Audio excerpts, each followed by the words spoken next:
80 meters. That's roughly 26 stories of solid rock and reinforced concrete, buried under a mountain outside the holy city of Qom. That is where Iran hid the most dangerous material on Earth. Not in a bunker, not in a base.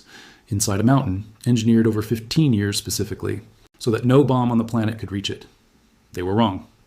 In the early hours of June 22, 2025, 7 American B-2 Spirit stealth bombers lifted off from Whiteman Air Force Base in Missouri and began a 36-hour, non-stop transit halfway around the world. To confuse anyone watching, 6 more B-2s flew west toward Guam as a decoy, a deliberate deception operation to make the world look the wrong way while the real strike. Package slipped east in near total radio silence. This is the story of Operation Midnight Hammer, the strike that hit the heart of Iran's nuclear program. And it's also the story of what came after. The uranium that may have survived, the second war that followed less than a year later, and the fight over the Strait of Hormuz that is still unfolding right now as you watch this. Let's set the scene.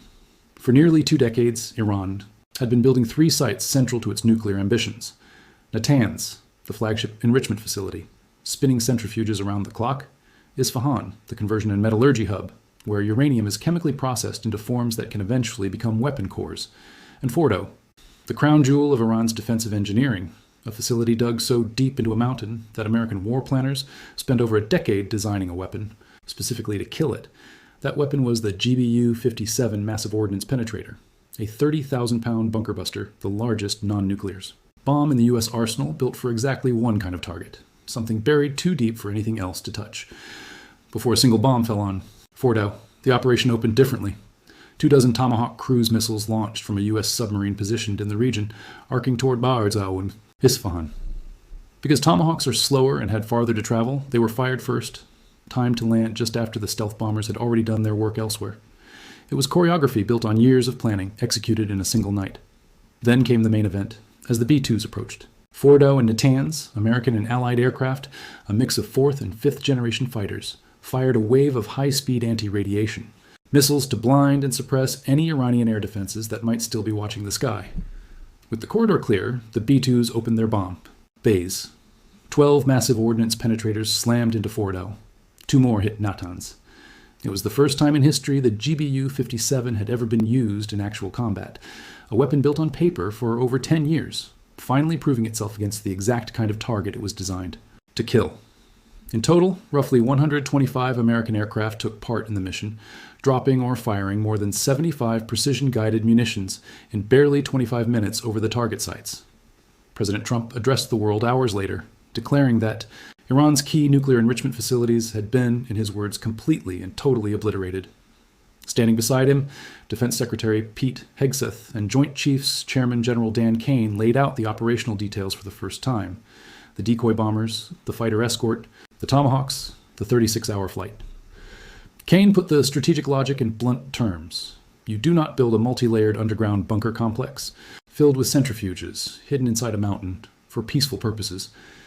Satellite imagery in the days that followed showed the scars in stark detail. Craters punched into the ridge above Fordow, ash and debris scattered across access roads at Isfahan and at Natanz, above-ground buildings flattened, along with the power infrastructure the facility needed to keep its centrifuges spinning. For a moment, it looked like a clean, total victory. The mountain that wasn't supposed to fall had fallen, but almost immediately, a harder question emerged, one that would end up defining the next year of this story far more than the strike itself.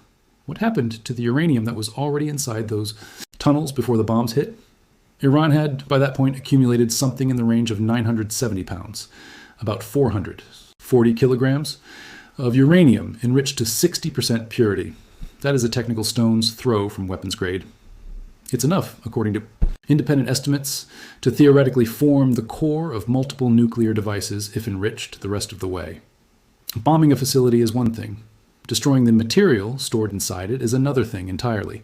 And that distinction is exactly where this story turns from a single, dramatic night into a year-long unresolved international crisis that is still being fought over the waters of the Persian Gulf as we speak. Because here's the uncomfortable truth intelligence agencies on every side eventually had to confront. Bombs can crush concrete and collapse tunnels, but uranium doesn't disappear just because the ceiling fell in on top of it. And when U.S. General Dan Kane was asked directly, in a classified briefing to lawmakers just days after the strike, Why the Isfahan complex, somewhat believed to house nearly 60% of Iran's entire enriched stockpile, was never actually hit with a bunker buster at all, his answer was chilling in its simplicity.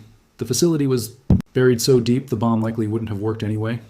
Isfahan got Tomahawks, not massive ordnance penetrators, because even America's most powerful conventional weapon has a limit, and Isfahan may have been built beyond it. That single admission is the thread this entire story hangs on. Was Iran's nuclear program really obliterated that night? Or did the world just watch the opening chapter of a much longer fight over 400 kilograms of enriched uranium that never actually went away? In the days immediately after the strike, the official American position was unambiguous: total destruction.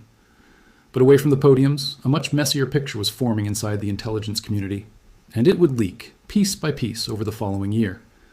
A preliminary assessment from the Defense Intelligence Agency, produced within 24 hours of the strike, told a more cautious story than the White House's public messaging. It described the above-ground structures at all three sites as moderately to severely damaged. Serious, but notably short of the word obliterated. Underground, the picture was murkier still. The damage could make it far harder for Iran to physically access whatever material remained buried beneath the rubble. But harder to access is a very... Some of what Iran had built, he said, was so far underground that American weapons might never be able to reach it at all, meaning Iran retained at least the theoretical ability to move stockpiled material into places no bunker buster could follow. Then came the piece of intelligence that changed the entire conversation. According to reporting citing U.S. intelligence reviewed at the time, Iran had shipped uranium in gas form, uranium hexafluoride, toward Isfahan before the strikes even landed. Analysts studying satellite imagery of the Isfahan complex's south tunnel entrance identified a convoy pattern they said they had never observed there before, timed suspiciously close to the opening days of the conflict. One former senior Iranian Revolutionary Guard commander said publicly, in the very window when the strikes were unfolding, that enriched material had already been moved to secure locations and that Iran would not disclose where. By November 2025, satellite analysis from independent research groups was describing something else entirely. Near total inactivity at all three struck sites, with transformers and generators at Natanz still sitting destroyed, unreplaced months later.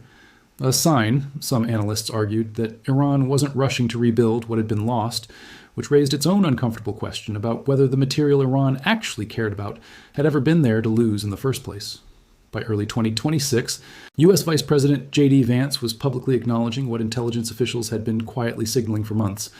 Iran likely still possessed its roughly 400-kilogram stockpile of 60% enriched uranium.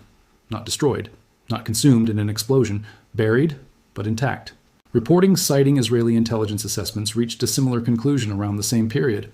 A portion of the enriched material had survived the strike and remained, in theory, accessible to Iranian nuclear engineers willing to dig for it. The International Atomic Energy Agency's own Director General, Rafael Grossi, walked a careful diplomatic line through all of this, acknowledging no evidence Iran had actually built a bomb, while simultaneously warning that the country's stockpile of near-weapons-grade material, combined with its refusal to grant full inspector access, meant the agency could not certify Iran's program was exclusively peaceful. Fordow, in particular, became the site nobody could definitively call. The IAEA reported no visible surface damage there in the days right after the strike, even as U.S. officials insisted the underground penetration had done real damage to the centrifuge halls buried beneath. Both things could be true. That's the maddening part of bombing something you cannot see the inside of. The White House response to all of this creeping uncertainty was consistent and unwavering. Deny nothing happened. Insist everything. The critics were describing was politically motivated spin. When the New York Times reported that Israeli officials had concluded a portion of the stockpile survived, White House Deputy Press Secretary Anna Kelly's response captured the administration's posture perfectly. Operation Midnight. Hammer had, in her words, totally obliterated the facilities. Full stop, regardless of what any competing assessment claimed. President Trump himself pushed back hard on any suggestion of an incomplete result, insisting the sites hit in Iran were totally destroyed and dismissing contrary. Reporting as media bias, even while noting, almost in passing, that even skeptical outlets had conceded the sites were, in his phrasing, pretty well destroyed, and remove all of the deeply buried material left behind by the B-2 strikes. Material, he said, remained under constant satellite watch by the U.S. Space Force, untouched since the day of the attack. He went further, claiming Iran itself had offered to hand the material over, calling it easier than negotiating other terms of a broader deal. Defense Secretary Hegseth backed the framing at a Pentagon briefing, telling reporters that, under the emerging terms, Any nuclear material Iran was not entitled to keep would be removed. Full stop. Iranian officials, notably, never confirmed any of this publicly. No joint excavation, no negotiated handover, no timeline. And in reality, dust was always the wrong word for what needed removing. Real recovery of buried, potentially still fissile material trapped under tons of collapsed rock and shattered concrete is not a shovel and broom operation. It would require breaching contaminated rubble fields with heavy engineering equipment under radiological safety protocols, likely over many months, and almost certainly under some form of international verification. Neither side had actually agreed. 2. As one physicist who studies these recovery operations put it bluntly at the time, whatever this process would look like, it would not involve anything resembling dust. So by the middle of 2026, nearly a year after the mountain fell, the honest answer to, did the bunker busters wipe it out, was still unresolved. The buildings, unquestionably, were gone. The uranium itself, the 400 kilograms that mattered most, was very possibly still down there, waiting, buried under its own tomb of rubble, neither destroyed nor recovered. And that unresolved question didn't stay a diplomatic footnote for long. It became the fuse for a second, far larger war. If Operation Midnight Hammer was a single, surgical night, what came next was something else entirely. A sustained, multi-week war that would dwarf it in scale.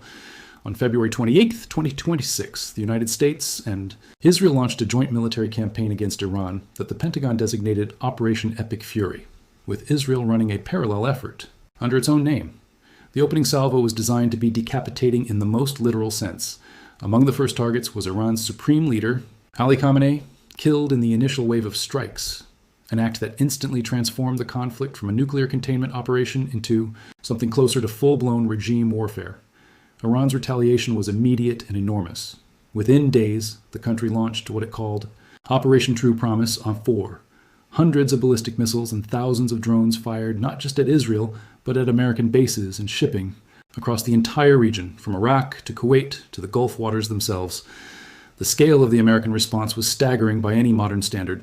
U.S. Central Command reported more than 9,000 combat sorties flown in support of the operation.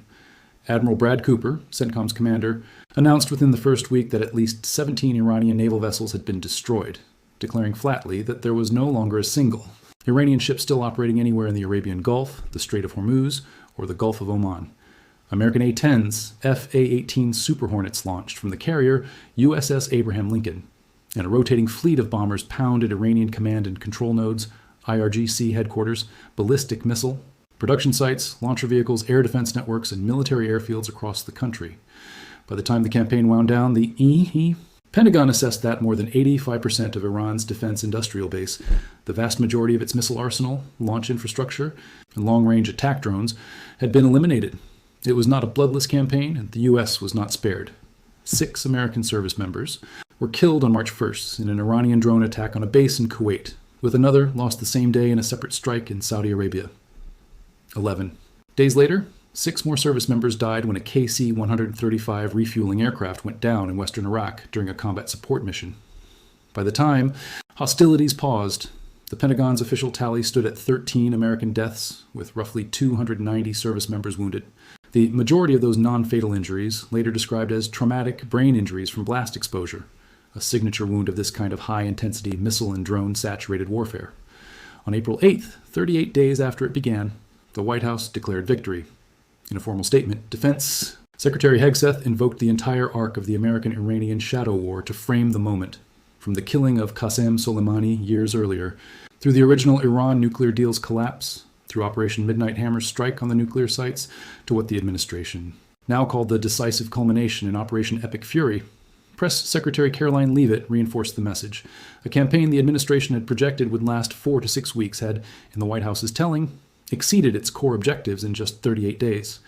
Iran, facing a shattered navy, a decimated missile arsenal, and the death of its supreme leader, agreed to a ceasefire that had never actually been resolved. That's the exact moment the nuclear dust framing entered the public conversation in early to mid-April 2026, with Trump claiming Iran had essentially agreed, as part of the broader ceasefire architecture, to hand over its roughly 970-pound stockpile of enriched uranium and pledged to abstain from weapons pursuit for decades to come. A claim Iranian officials never directly confirmed. Negotiations over the details reportedly stalled hard on one specific point. The United States wanted a 20-year enrichment moratorium. Iran would not accept anything beyond 5. That gap, 15 years of disagreement over how long never again should actually last, sat at the center of the diplomatic freeze that followed. By June 17, 2026, the two sides had at least managed to formalize something on paper. President Trump went for good and reopened the Strait of Hormuz over a 60-day negotiating window. For a few weeks, it held. Oil markets, which had been whipsawed for months by fears of a closed Hormuz, began to stabilize. International shipping insurers cautiously started quoting lower war risk premiums again. It looked, for a brief moment, like the guns might actually stay quiet. They did not. The Memorandum of Understanding was never a peace treaty. It was a promise to keep talking while the guns stayed silent.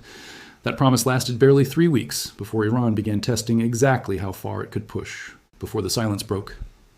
Despite the June 17th framework, Iran's Islamic Revolutionary Guard Corps began asserting what it called hegemonic control over the Strait of Hormuz, demanding that vessels use only regime-approved routes, floating the idea of collecting transit fees from commercial shipping, passing through waters that, under international law, remain open to all nations.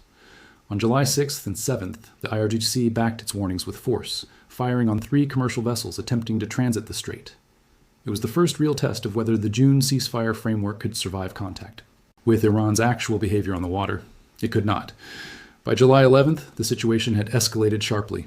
The IRGC's naval arm formally announced it was firing on ships using what it called unauthorized routes through Hormuz, and declared the strait closed until, in its words, regional interference by the United States ceased.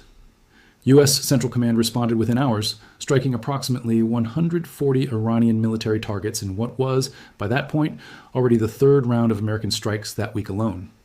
A Cyprus-flagged container ship came under direct IRGC attack during the transit dispute, leaving 1 crew member missing. The fragile peace built in June was unraveling in real time. 2 days later, on July 13th and 14th, the conflict claimed its most visible civilian casualties of this new phase. Iran's IRGC said it had struck and disabled 2 commercial supertankers, vessels it labeled rogue for allegedly disabling their own navigation systems and using what Iran called a mined transit route. The UAE Defense Ministry confirmed Iranian cruise missiles had struck both ships inside Omani territorial waters, killing 1 Indian crew member and wounding several others, 6 Indian nationals and 2 Ukrainian nationals among them, while both vessels caught fire. In response, the U.S. formally notified Congress that limited military action against Iran had resumed, with American officials describing an intent to become, in effect, the guardian of the Ceasefire strait itself, while floating the idea of a 20% U.S.-imposed toll on all Hormuz shipping traffic. Oil markets reacted instantly and violently. Brent crude spiked roughly 9.5% in a single session to settle above $83 a barrel, its highest closing price since the ceasefire had first taken hold back in June. On July 8th, in the middle of this unraveling, President Trump formally declared the Memorandum of Understanding dead, over, in his own word, and both sides resumed openly exchanging fire. From that point forward, the war entered what analysts have described as a rolling on-again, off-again phase. Strikes, pauses, diplomatic feelers, then strikes again, with neither a full-scale resumption of Operation Epic Fury's original intensity, nor anything resembling a durable peace. By July 23rd, the fighting had spread further still. Footage circulated showing a strike on the Iranian side of the Shalamche border crossing, and just 1 day later, Iranian-backed drone attacks targeted petroleum infrastructure deep inside Saudi Arabia, hitting facilities in the kingdom's oil-rich eastern province and near Riyadh itself. Saudi air defenses intercepted the drones, but the attack drew swift condemnation from across the region. Kuwait, Qatar, Oman, and Lebanon all issued formal statements denouncing the strikes, a sign of just how far the conflict's shockwaves had spread beyond the 2 primary combatants. And that finally brings us to right now, to the moment you're watching this. As of Monday, July 27th, 2026, the war has entered another pause. President Trump announced the United States halted new strikes on Iran, saying the pause came at Tehran's own request, while warning explicitly that attacks would resume immediately if a new, more durable ceasefire agreement isn't reached. Global oil prices reacted with the sharpest single-day decline since the original April ceasefire. Brent crude closing down more than 11% at just under $86 a barrel, U.S. crude falling roughly 7% to around $82.60. But the ships still are not moving. Shipping tracking data reviewed this week shows fewer than 10 commodity vessels transiting the Strait of Hormuz compared to roughly 100. Ships a day that used to pass through before any of this began. Oman has launched a fresh regional diplomatic push, with Omani officials describing recent talks in Tehran as fruitful, hinting at some progress, though Iranian officials have publicly stated there are, as of this moment, no current formal negotiations underway with Washington. So where does that leave the question this entire story started with? Did the bunker busters actually wipe it out? The honest, unglamorous answer, more than a year later, is this. The buildings are gone. Natanz's surface facilities were destroyed outright. Isfahan's chemical labs, its uranium conversion plant, its fuel manufacturing lines, all confirmed damaged. Fordow's underground halls almost certainly took real structural damage from 12 direct massive ordnance penetrator hits, even if the IAEA never confirmed visible surface scarring. But the 400 kilograms of near-weapons-grade material that mattered most to every intelligence agency watching this conflict was very likely never destroyed at all, only buried, entombed under rubble, watched from orbit by American satellites, dangled in front of cameras as nuclear dust in a diplomatic framework that collapsed within weeks of being signed. Nothing has actually been dug up. Nothing has actually been handed over. It sits exactly where it fell more than a year ago, underneath a mountain that was built to survive precisely this kind of night. And in the strictest, most technical sense, it did. The war over that mountain and over the strait beside it is not over. It is paused. And as of today, both sides are simply waiting to see which one blinks first. Consider the whiplash of the past 18 months. A single 36-hour bombing raid that was supposed to end the nuclear question forever. A year of quiet intelligence disputes over whether it actually had. A second 38-day war that killed a head of state and gutted a national military. A ceasefire, a nickname, nuclear dust, that turned a live radiological hazard into a punchline on social media. A memorandum that lasted 3 weeks. Tankers on fire in the Gulf of Oman. Drones over Saudi oil fields. And now, a pause that nobody, not Washington, not Tehran, not the tanker captain still waiting outside Bandar Abbas for the all-clear, actually believes is permanent. That is the real story behind the headline about bunker busters wiping out Iran's uranium. Not a single clean night of American air power settling the question for good, but an unfinished argument that is now stretched across 2 administrations of the same White House term, 2 full-scale military campaigns, and a stretch of water that carries roughly a fifth of the world's oil. An argument that, as of this week, is simply on hold, waiting for the next spark.